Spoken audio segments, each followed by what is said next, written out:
Ilma koo sin jaaladha. Dhala koo sin jaaladha.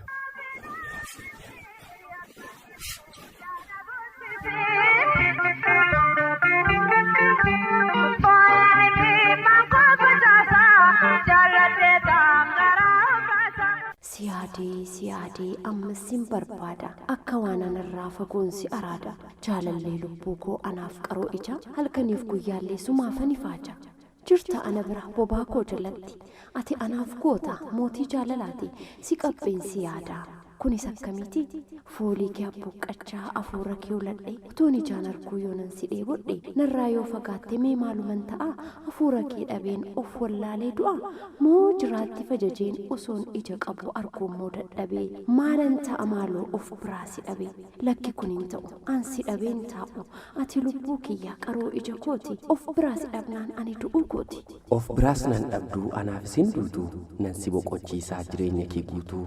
Yaa intala Oromoo qal'oo mudhiisonsaa jaalaluma keetuu gubee na boochisaa iji kee kukkuulleen kan nyaara kee jala yeroo na ilaalu ofuma wallaalaa sagalee kiiloleen yeroo ati na waamtu qaamonni miira koo guyyumaan dhaamutu maali wanta akkanaa kan na wallachiisu jaalala mitimu maaf nan boqochiisu. Miirra tamma jettu dhugumaan jiraannaan wayitana dhabdu dhugumaan dhaamunnaan hin shakkin jaallee koo jaalaluma akkana kennaa guddaa akkasii waliin kunuunsina wal fuunee jiraannaa bultii gaarii dhaabnee ilmaan hedduu horree jaalalaan guddifne kanaafuu mootii koo ammanatti siqi dharraa foolii kootii daangaa malee abbuuqi. Jirra jirtuu kabajamtoota dhaggeeffattoota qophii dambalii jaalalaa. Hedduu sin jaallanna. Akkam jirtu kabajamtoota dhaggeeffattoota keenya qophii dambalii jaalalaa har'aaf jenne kunoo eegallee jirra. Qabiyyeen qophii keenyaarraa xalayaalee goleewwan arfan Oromiyaarraatiin nuuf dhiyaatan gara dhaggeeffattoota keenyaatti deebisnee isaan dhageessisuu yoo ta'u dhaggeeffattoonni keenyas yaada qaban karaa toora bilbila keenya akkasumas ergaa gabaabaadhaan nu biraan ga'uu danda'u keessaa'u jaalala waliin wal qabatee kan mudannoo qabu yoo jiraate egaa jaalalli kun mudannoon dhabuumi. Mee mudannoon dhabu yoo jette atis jaalala argiteetuma jirta. Mudannoo jaalala kee keessatti si qunname keessaati mee tokko nuuf himiti dhaggeeffattoota keenya bohaarsinee haa eegallu. Mudannoo jaalalaa kootii dhaggeeffattoota keenyaaf himuudhaaf fedhii dhabee osoo hin ta'ini dhaggeeffattoota keenyaaf har'anan hima jedhee hin karoorfanne waan hin ta'eef ittiin qophoofne yeroo biraa mudannoo jaalala kootii dhaggeeffattoota keenyatti himuu nan danda'a.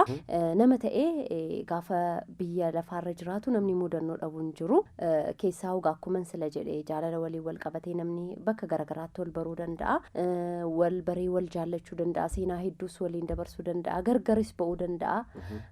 Egaa bu'aa ba'iin hedduutu biyya lafaarra jira waan ta'eef jaalallis bu'aa bayii kana hundumaa keessa darba garuu jaalalli yeroo hundumaa mo'eetu argama. Qophii dambalii jaalalaa har'aagaa walaloodhaan kan nuti eegallee walaloo shamarree tokkoo fi dargaggeessi tokko waliif barreessani. Walaloo isaaniif dubbifame kanattis hedduu akka isaan bu'aaran abdii qabna.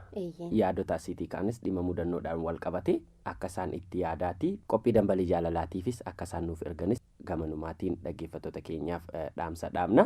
Eeyyeen egaa kabajamtoota dhaggeeffattoota keenya egaa kan raadiyoo Oromiyaatiin nu dhaggeeffachaa jirtanii yaada keessan ammallee nu biraan ga'uu hin dagatinaa isiniin jenna. Yeroo baay'ee egaa jaalala gaafa jedhamu miiruma adda ta'e yookaan immoo korniyaa yookaan saala garaagaraa irratti qofa waan inni mul'atu miti jechuun dhiiraaf dhalaa qofa wal jaallata jechuu miti. Jaalala gaafa jennu jechi isaa bal'aadha waan ibsamee dhumuu hin dandeenye fakkeenyaaf anii fi ati waa'ee jaalala ammanii haasofne yoo jenne dubbanneen finnu daangaan jaalalaa hin beekamu yoon jedhee natti salphata.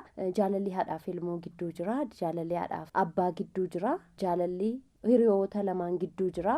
Akka waliigalaatti hiriyoota keenya ni jaallanna. Waa hedduu dhagaa jaalalli ollaa keenyas jaallachuudha kan nuti qabnu.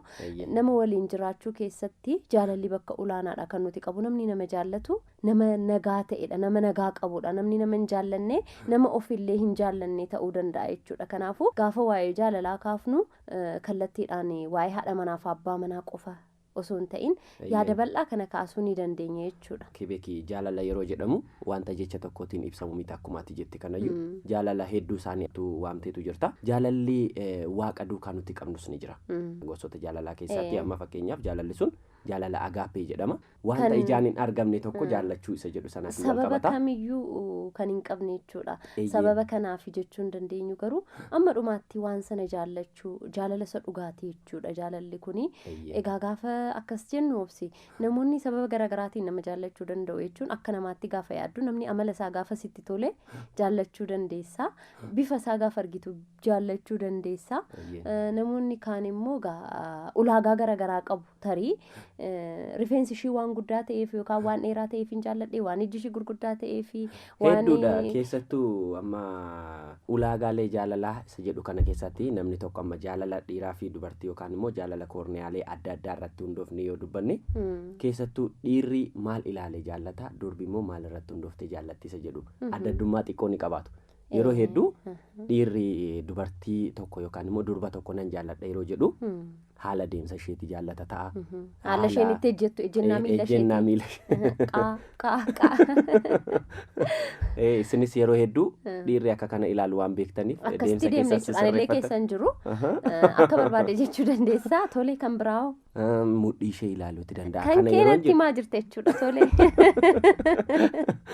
Kan mudhiin sonsaa. Eeyyee kan mudhiin sonsaa akkasila walaloo irratti dhaggeeffannaa. Akkas taanaan gaafa furdatte maal godha? Nan furdisu kaa. Fakkeenyaaf dubartoonni sababa garaagaraatiin qaamni isaanii dabaluu danda'a. Keessaa'u dubartiin gaafa deessee kaatu mudhiin inni dura mudhii sonsaa ture. Waanuma garbaa ga'uu danda'a.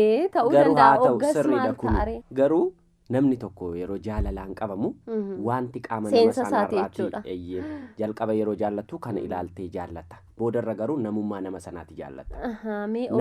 Namummaa nama tokko jaallachuuf ati jalqaba nama sana arguun dirqama sitti ta'a. Otuun argiin jaallachuun jiraachuu dhiisuu danda'a. Tole akkasumatti gaafan taa'ee yaadu waan natti maasaa jirtu. Saayinsii jaalalaa keessas ni jira. Garuu irra caala namni gaafa haasa'u waanuma mataa isaatii ilaalcha mataa isaatii haasa'u waan ta'eef an akkasumatti nu badhagaa. Akkam jettaati silaati dubartiin tokko an isheen dhiira jaallattu yookaan immoo shamarreen tokko an isheen dhiira jaallattu maal irratti hundoofteeti jettaati? Egaa akkuma siin jedhee atamma kan kee haasofteen jedheemi namni ilaalcha garaagaraa qaba. Tarii an dubartoota hundumaa bakka bu'uu dhiisuu nan danda'a. Ilaalcha mataa kootii miira mataa kootii qaba waan ta'eef tarii inni nani in ta'a jedhu nama kaaniif ta'uu dhiisuu danda'a sii gala miti. Akka waliigalaatti garuu nama daddafee oduu jaallatu kana hin jaalladhu.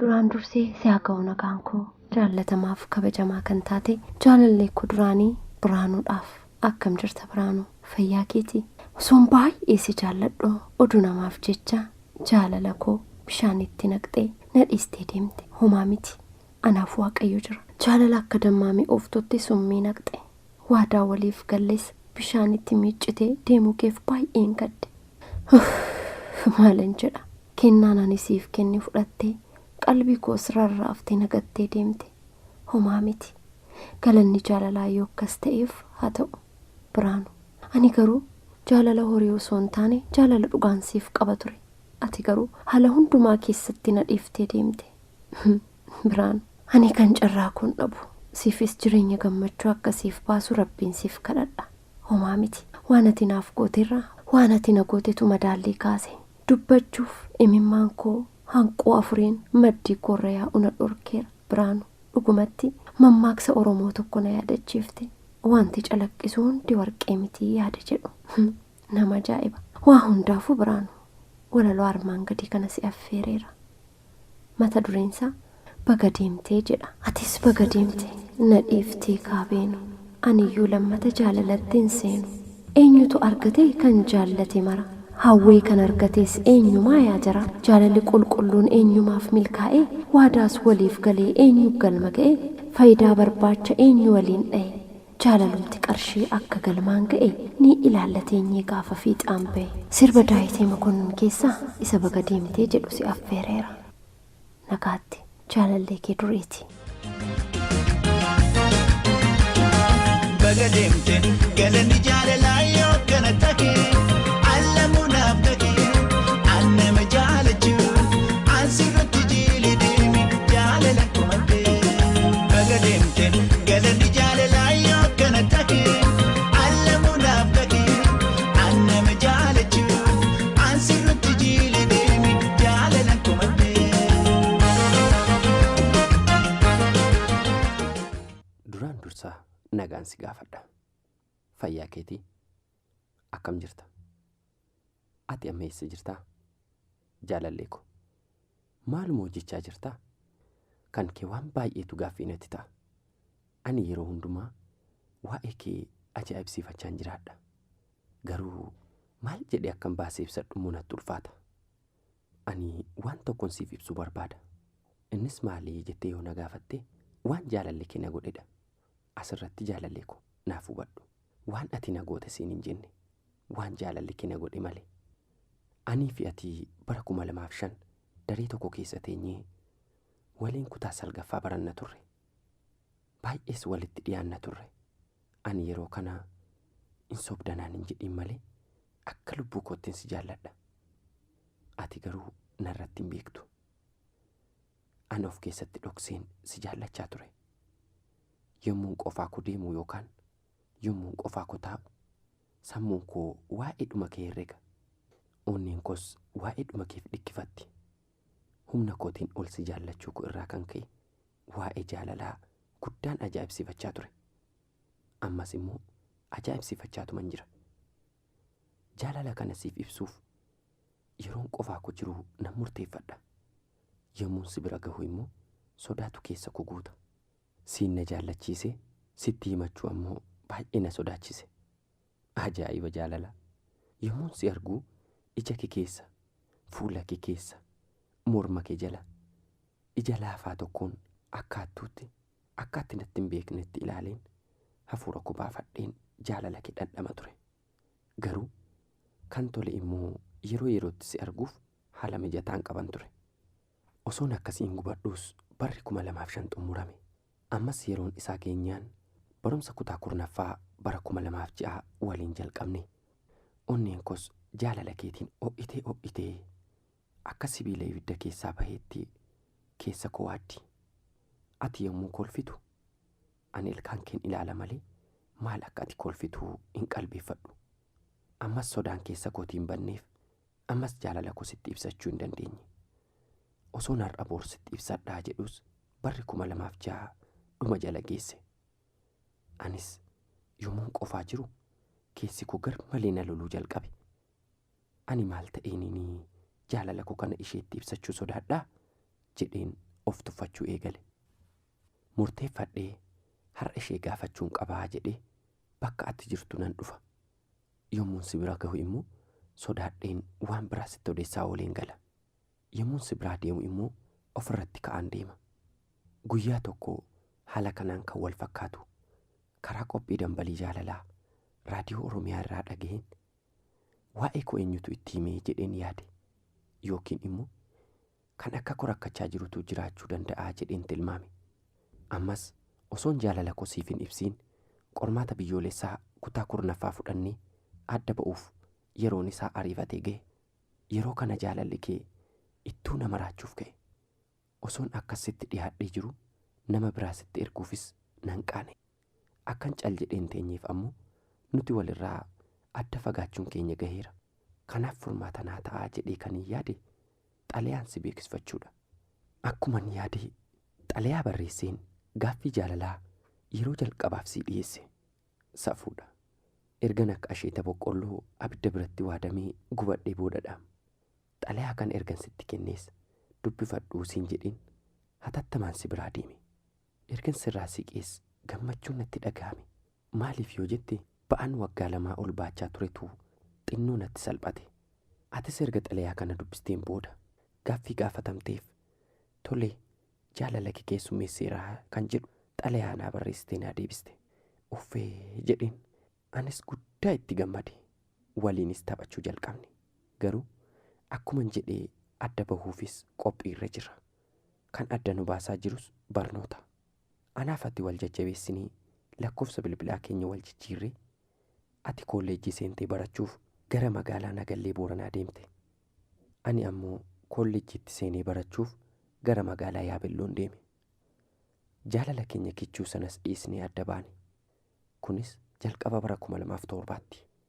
Adda fagaannu illee bilbilaa yeroo hedduu wal argina turre. Garuu deemsa keessaa bilbilli kee hojjechuu dhabe. Akka ati jijjiirrattes naa gale. Anis ega keessa kottu osoon gaddu barumsa koo itti fufe. Kana boodas yeroon boqonnaa keenyaa geenyaan walitti deebinee magaalaa Bulee Horaatti wal argine. Fayyaa fi nagaas sirriitti wal gaafanne. Itti aansuudhaan waa'ee jaalala keenyaa yommuun kaasu haalli akka dura jenne miti. Jijjiirameera naan jette. Akkatti nama biraa jaallattes naaf gale. Ta'us garuu sirriitti adda hin baafanne. Kanaaf yaa jaallee koo ani dubara biraa jaalladhee waan hin jirreef onneen koo sumaan eegaa jirti. Kana beekiitii xalayaa kana karaa dambarii jaalalaas ta'e karaa hiriyyaa kee yoo dhageesse akka furmaata tokko naa kennituun si eega. Jaalallee koo ijoollummaatii kaasee kanan gar'aatti ishee jaalladhu godina Booranaa aanaa Bulee Horaa ganda qilleensa Mokonnisaatti argamtu Teezzitaa Xibabuutiif. Jaalallee kee ijoollummaa hanga har'aatti kan ba'aa jaalala kee baatee rakkachaa jiru dhalootaan bakka ati amma jirtu kan ta'e amma garuu godina Booranaa magaalaa Yaabellootti kan argamu Bariisoo Turee irraa.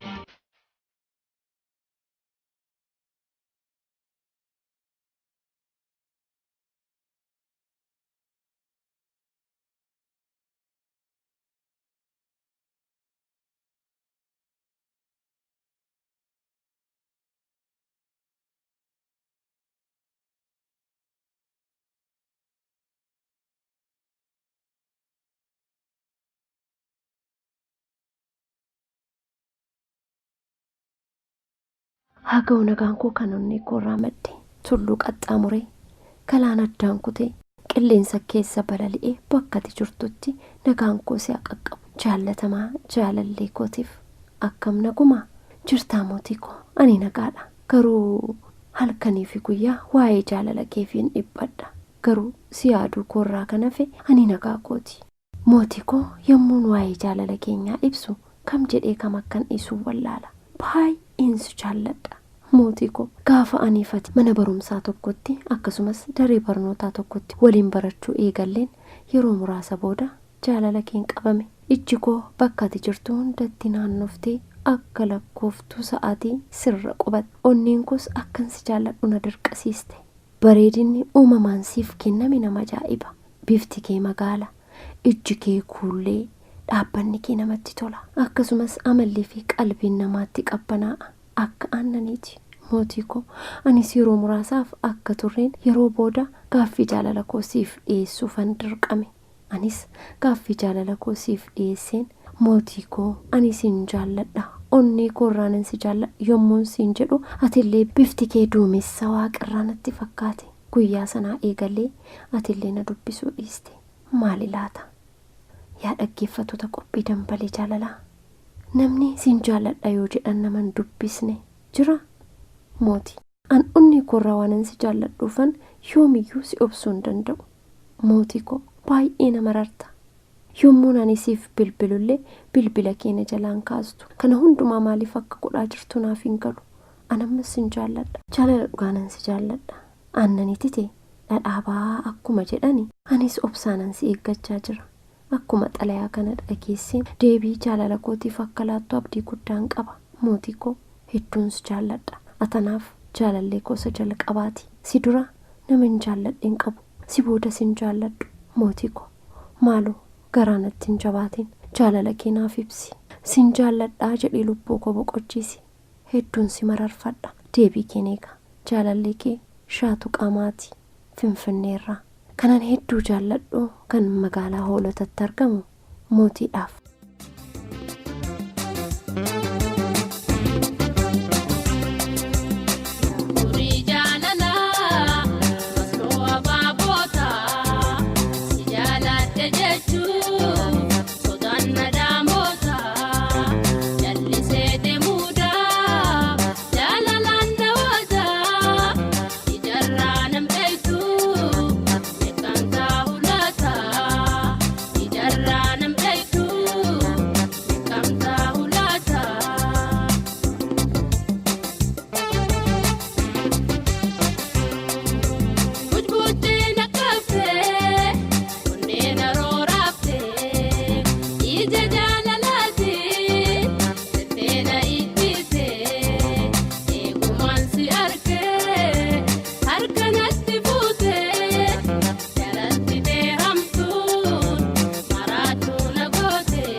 Kobbortaa gaafa qorraa, waaroo gaafa dhaamochaa, halagaa gaafa kolfaa, haadhoo gaafa boo'ichaa jedhu mitiire. Nagaa kootis hin daganne. Si haa ga'u nagaaf nageenyi koo kan onnee koo irraatii maddee, tulluu qaxxaamuree, daandii dheeraa gabaabsee, konkolaataa koree qilleensaan baatamee, farda collee fe'atee, kosorruu caccabsee bosonuu dammaqsee, sibiraa naaf haa qaqqabu. Kabajamtuu fi jaallatamtuu kanin akka lubbuu kootiitti jaalladhu obboleettii koo Dastaa Morkaaf. Erga walirraa adda baanee wal yaaduu jalqabnee kaasee hanga har'aatti waa'ee fayyaa keetiif akkam jirta? Fayyaa keetii alaamanni sa'aa namni hundinuu nagaadha. Ani Waaqayyoon galanni haa ga'u malee si yaaduu irraa kan hafe dhibee tokko illee hin qabu. Dastaa ko, ati baga haadhoo konaaf taate. Hedduun sitti gammada. Siinan boonas. Obbolaa 4 taanee dhalanne keessaa yeroo rakkina koo, yeroon ani abdii jireenyaa kutetti akka abbaa taatee na guddiste, akka haadhaa taatee na nyaachiste, akka obboleessaa taatee natti siiqxe, akka obboleettiitti ana waliin rakkatte. Qorra, aduu, rooba, dhoqqee, awwaara, nuffe, dadhabe otoo hin jedhin ana waliin rakkattee bakka ani kufee turetti siif uumaa koo Waaqatu harka na qabee ol na kaase. Haadhoo ko, baay'een si jaaladha, sin mararsiifadha. Ati anaaf dahoo koo, hirkoo koo, gaachana koo, gaaddisa koo, abdii jireenya koo fuulduraati. Har'a bakka rakkina koo qofatti kanan si abdadhu otoo hin taane jireenya koo fuulduraaf illee abdiin jireenya koo sirra jirti. Dasee ko, oolmaa guddaan irraa qabda. Anis hedduun galateeffadha. Oolmaa ati anaaf oolte garuu galanni kun qoftii wanta si quubsu miti. Anis Waaqayyo fayyaa naaf laatee mana sirreessaa keessaa na baasee oolmaa ati anaaf oolte kana nama deebisu naanaa godhu. Siifis Waaqayyo fayyaa siif laatee oolmaa harka kee kan har'a bakka rakkina koo keessatti ana waliin rakkatte kana nama fudhatu si haa taasisu. Dastaa ko, ilmi namaa takka dogoggoruun kanuma jirudha. 2-3 garuu fokkisaadha.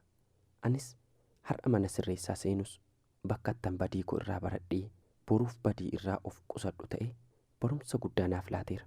Bakka itti fira ofii fi halagaa eenyu akka namaaf gadduu fi eenyu akka namatti aanu iddootti baranidha. Dastaa, obbolaa 4 taanee dhalannullee kunniin bakka ani jirullee hin beekne. Ati garuu dhuftee na gaafachaa abdii guddaa natti horaa karoora guddinaa na qabsiista. Mee giiftii koo walaloo kana naa dhaggeeffadhu. Oolmaati naaf ooltee akkamittiin himu, callisee dhiisuudhaaf sammuun kun eeyyamu. Oolmaati naaf ooltee baay'inatti ulfaataa, sammuun koo yeroo hundaa isa ni yaadataa. Aduu rooban jennee na waliin rakkattee, jireenya koo booriif dhadhaabbata taatee, bakka rakkinaattis na waliin rakkattee. Anis si abdadhee jireenya koo boriif umurii dheeradhuu nyaadhuuti naaf quufii. Hedduun si jaalladhaa jaalala obbolumaa, atis na jaallattaa jaalala dhugumaa. Oliif gadi fiigdee na waliin dhiphattee, dahoo guyyaa rakkoo hirkoo konaaf taatee. Hedduun si jaalladhaa ati anaaf jiraadhu, Waaqni siif haa laatu umurii dheeradhu, Waaqni siif haa laatu umurii dheeradhu. Dastaa ko, waa'ee oolmaa keetii himee fixuuf dacheen Oromiyaan qabdu marti waraqaa taatee, mukkeen irra jiran hundi immoo qalama ta'anii osoo argamaniyyuu waa'ee oolmaa keetii barreessee fixuu hin danda'u. Yeroonis nan ga'u. Yeroon waa'ee oolmaati naaf oolte sanaa qofaa koo taa'ee yaadu imimmaantu na hudha. Gorsa ati na gorsitu, gochaa ati naaf gootu, yaada gaarii ati naaf qabdu natti mul'ata. Garaa laafina kee, rakkina namaa jibbuu kee, bakka rakkinaatti nama bira dhaabbachuun kee kennaa Rabbisiif laatedha. Dastaa ko, egaa waa'ee oolmaa kee anis himee fixuu hin danda'u. Hanga ijaan wal agarrutti nagaan naaf ture. Obboleettii koo kan hin baay'ee jaalladhu, kan yeroo rakkina koo na cinaa dhaabbattee jirtu, kan godina Horroo Guduruu Wallaggaa aanaa Jaardagaa jaartee ganda Saggoo bakka addaa Dambiitti argamtu Dastaa Morkaaf, obboleessa kee kan baay'ee si jaallatuu fi si abdatu Jireenyaa Morkaarraa, mana sirreessaa godina Horroo Guduruu Wallaggaa bulchiinsa magaalaa Shaamburraa.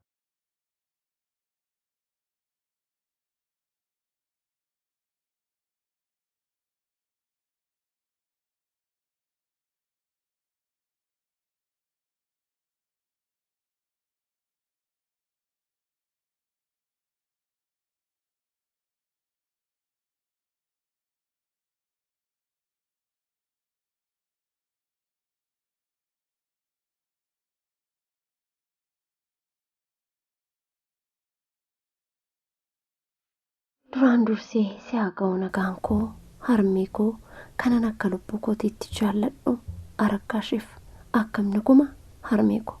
Waa'ee oolmaa keetii maalimee maal akkan dhiisuun beeku, hedduun si jaalladha. Galanni haadha ofii himamees deebi'ee siin dhumu. Jecha jaalala haadhaa ibsus akkamitti akka argatan hin beeku. Simbirroon waaqarra balaliitu, indaanqoon lafarraa waa funaannattus ijoollee ishiitiif waan gaarii yaaddi. Haadha ko, simbirroon illee afaan isheetii baaftee ilmoo ishii gorshiti. Na ajaa'iba. Haadha ko, kanaafin jaalala haadhaa akkamitti ibsuu jedhee namaaf bineensa hin qabu. Haati uumama addaati, kan ofiif hin jiraanne, kan dhala isheetiif jiraattu. Ati sanaaf akkasuma. Jechan ittiin jaalala kee ibsuun qabu. Jechuun addunyaa kanarraa osoo hundumtu walitti qabamanii jaalala nanisiif qabu ibsuu hin danda'ani. Harmee ko, lubbuu koo siin jedhu ati lubbuu kiyya siinan jiraadhe. Harmee ko, ati bu'uura jireenya kooti. Kanaafan harmee ko, ati lubbuu kiyyaa siin jedha. Harmee, oolmaan kee inni keessa kooti yoomillee hin banne yeroo abbaan keenya nurraa humna waraanaa deemee waggoota 10 akka haadhaattis akka abbaas taate rakkoo keenya hundumaa qofaa kee qooddattee nu guddifte yoomiyyuu taanaan irraanfadhu. Harmee ko, kutannoon kee na ajaa'iba. Innati nuuf jettee roobaa fi aduu, qorraaf bubbee, beelaaf dheebuu hundumaa dandeessee nu guddifte yoomiyyuu jakoo duraan badu. Harmee ko, ofii daalachooftee nuun dibata nu dibda. Ofii keetiif beelooftee nuun nu qobsitee beela nu baafta. Harmee ko, ofii keetii daartee nuun nutti uffisaa turte. Haadha ko, maalan jedhare jaalalan siif qabu akkamittan ibsa. Harmee ko, ati turuu kooti. Har'a sababa keetiin nama ta'eera. Oolmaa kee deebisuudhaafis daandiirra hin jira. Harmee ko, yeroo hafi kanatti Waaqayyo umrii fi fayyaa siif haa kennu. Kanan isa kadhadha. Dhamaatiin kees kunoo daraaree firii isaa arguuf jirta. Harmi firii arguu qofas miti, yeroon booda dhamdhamuuttis jirta. Rabbiin siinaa qaqqabu. Harmee ko, qoree fi gufuun sin argatin. Haadha ko, hedduun si jaalladha. Fayyaanaaf ta'e. Harmee ko, kan magaalaa Asallaatti argamtu Arakkaashiif intala keemiitiidha. Yuunivarsiitii Finfinneerraa.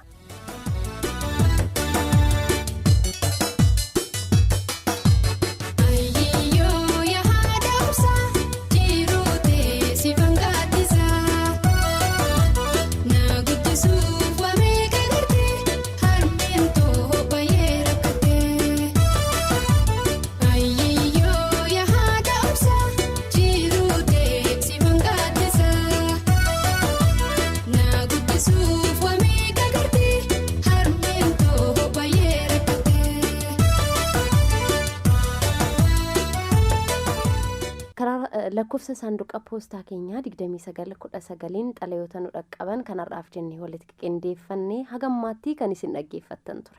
Eeyyen yaada keessanis egaa karaa lakkoofsa bilbilaa keenyaa duwwaa 2211 duwwaa 860 fi 861 irratti nuuf erguutti dandeessu. Akkasumas karaa ergaa gabaabaa 8330 yaada qophii dambalii jaalalaa irratti qabdan nuuf barreessuutti dandeessu. Isammoo abbootiin dabaree istuudiyoo jiran yaada keessan deebisanii kan isin biraan ga'an ta'a jechuudha. Kan har'aaf jennee kanuma irratti goolabuuf jennaaf obsii wanti nu hafee jira. Eeyyen egaa keebeekii ammoo wanti nu hafee yoo jiraate dhaggeeffattoota keenyatti nagaa dhaammachuu qofa natti fakkaata. Hayyee egaa amma ammaatti waliin turtanii nu dhaggeeffachaa yaada keessan karaa bilbilaa fi ergaa gabaabaan kanneen nu biraan geessan maraaf galanni keenya guddaadha. Torbee dhufu qophii dambalii jaalalaa kan biraatiin walitti deebina kan isiniin jennu gaa obsii fileef keebeekii mul'ataati. Qophicha gulaaluutiin ammoo kan nu faana ture Sintaayyoo Xilahuun ture. Hanga torbanitti torban jaalalaa isiniif haa ta'u. Nagaatti.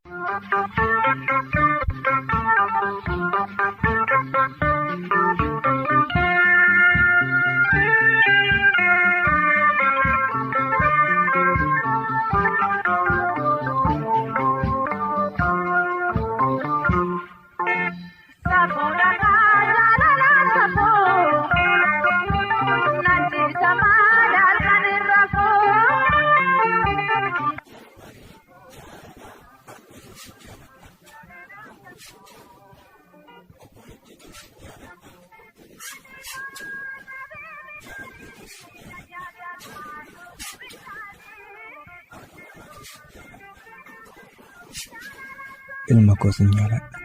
Ela koo sin jaaladha.